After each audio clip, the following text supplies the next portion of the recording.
ভারত স্থল বাণিজ্য নিষেধাজ্ঞা দিয়েছে, এই খবর আমরা জানি। এই খবরের ফলে বাংলাদেশের ব্যবসা বাণিজ্যে বড় ধরনের ক্ষতি হবে এবং ক্ষতি শুরু হয়েছে।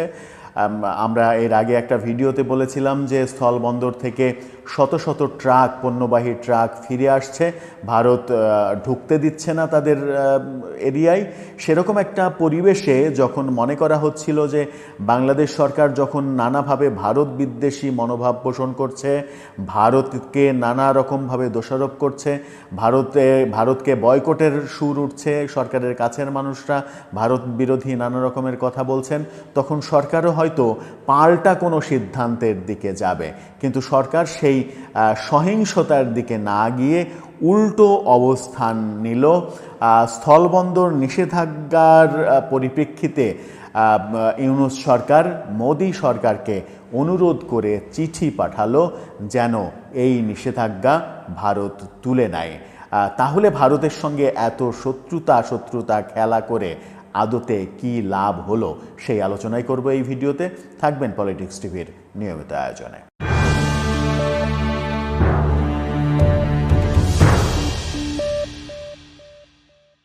দর্শক, পলিটিক্স টিভির নিয়মিত ভিডিওগুলো স্পন্সর করছে প্রজাপতি.টিভি, নতুন ওটিটি প্ল্যাটফর্ম। আপনারা চাইলে ইউটিউবে, ফেসবুকে, ইনস্টাগ্রামে, টিকটকে দেখে নিতে পারেন।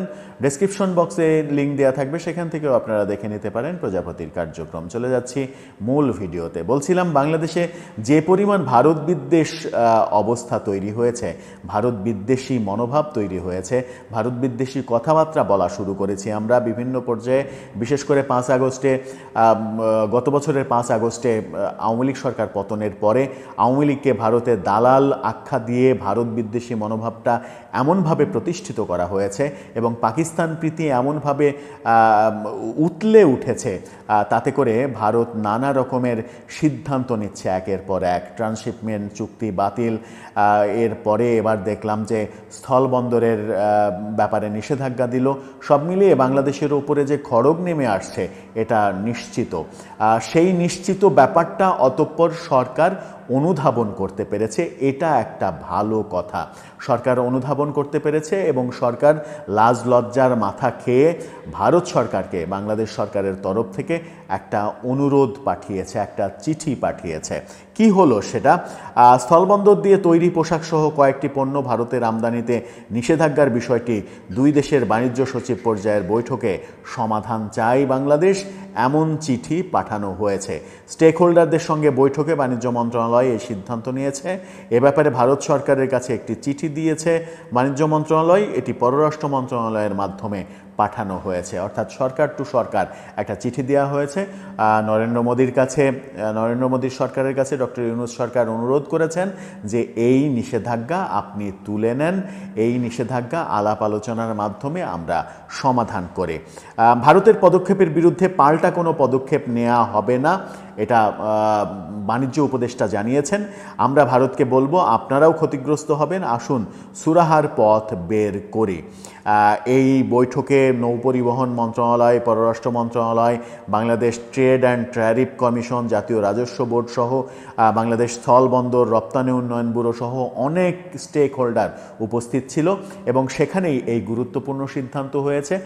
একটা মন্দের ভালো দিক, সেটা হচ্ছে কোনো হঠকারী সিদ্ধান্ত হয়নি। অনেকে উস্কানি দিচ্ছিল সরকারকে যে সরকার যেন পাল্টা অ্যাকশান নেয় ভারতের বিরুদ্ধে, সেই রকম কোনো কিছু না করে নিজেদের স্বার্থে, নিজেদের স্বার্থ রক্ষার্থে একটু নতজানু পররাষ্ট্র নীতির দিকে গিয়েছে।